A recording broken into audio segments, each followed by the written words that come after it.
Hari Om, Bhagavad Gita, Moksha Sannyasa Yoga, chapter 18, verse 13. In the last verse, Bhagwan Krishna said, the threefold results of actions, namely Anishtam, Ishtam, and Mishram, it exists even after death. It exists only for those who are attached to the results and not for the sannyasis. That is what Bhagavan Krishna said in verse 12. We have seen the detailed explanations of Swami Dayananda Saraswati and Swami Chinmayananda. Now verse 13.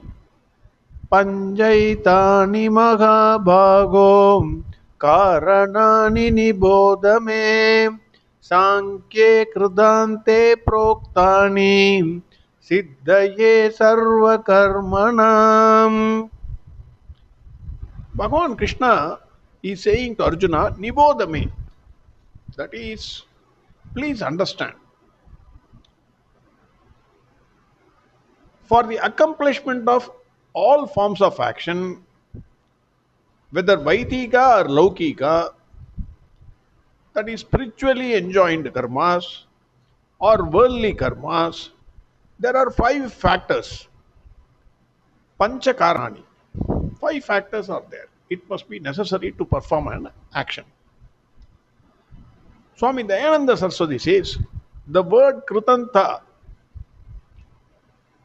is a combination of Krita plus Anta. Sankhye Kritante, that Kritante is Krita plus Anta. Krita is karma. That is what is done. Anta means end or culmination of that.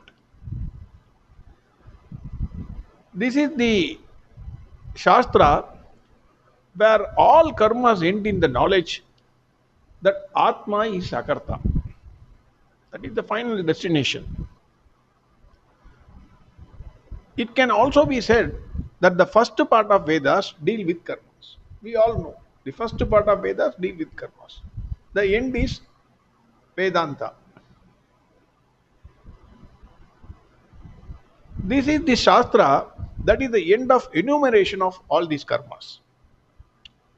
It is also that in which all the karmas resolve, having brought about Andakarana Suddhi. Hence, these 5 causes are said in Vedanta Shastra. That is Sankhya. How do all karmas end in knowledge? That is the question. Swami Dayananda Saraswati quotes Adi Shankara here. Adi Shankara in turn quotes chapter 2, verse 46. What Bhagwan Krishna said. Yavan artha udapane sarvadas samplutotake tavan sarveshu vedeshu brahmanasya vijanatah. In this verse already we have seen there is a well in the village from where the village people take water. They use the water for cooking and other purposes. But the same well, which is a very, very useful well, it becomes useless when the entire village is flooded with water. The water in the well was useful for villagers only when the water is inside the well. When the village is flooded, well itself is under water, so it becomes useless. Similarly, Bhagavan Krishna is saying, karmas are useful to make a wise man happy, no doubt. But when he has discovered that his nature or Swarupa is full of happiness, we are all full of happiness, we don't realize till today. That is why we are seeking happiness outside.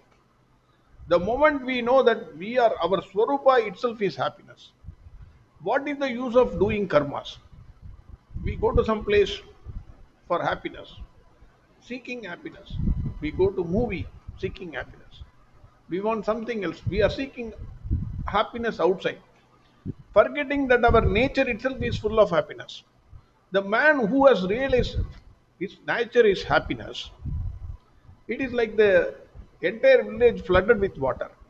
So, what is the use of doing karma and taking a bucket of water out of it? Everything that is to be done is done by him, because when Atmajnana is born, everything else is accomplished.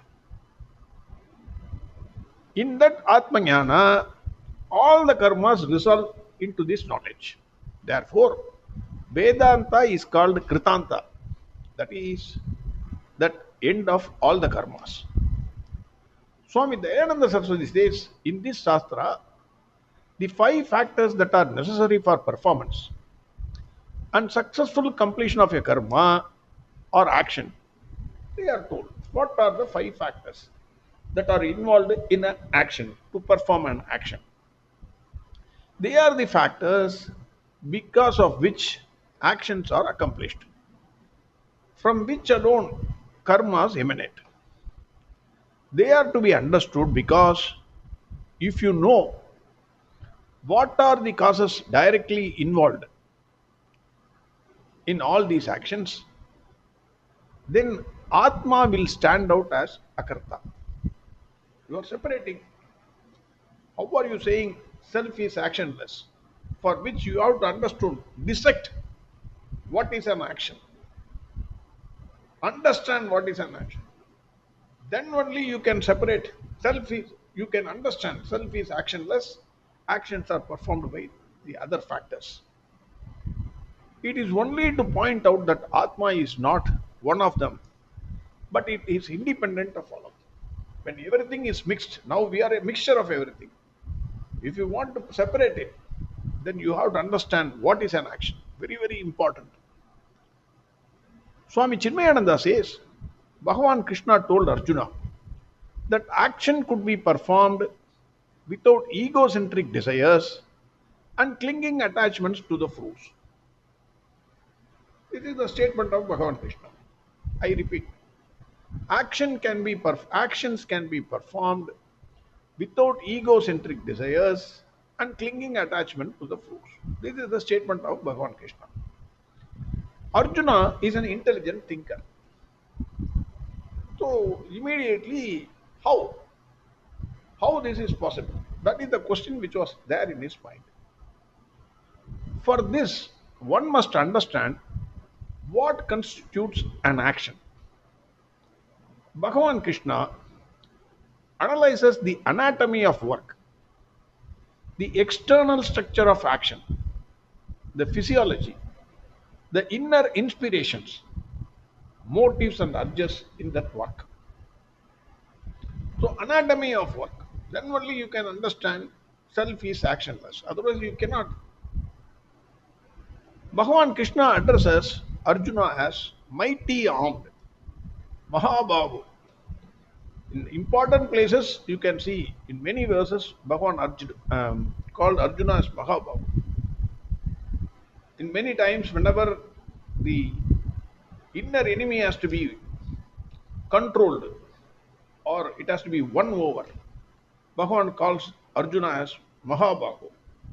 Here also, Bhagavan addresses Arjuna as Mahabahu.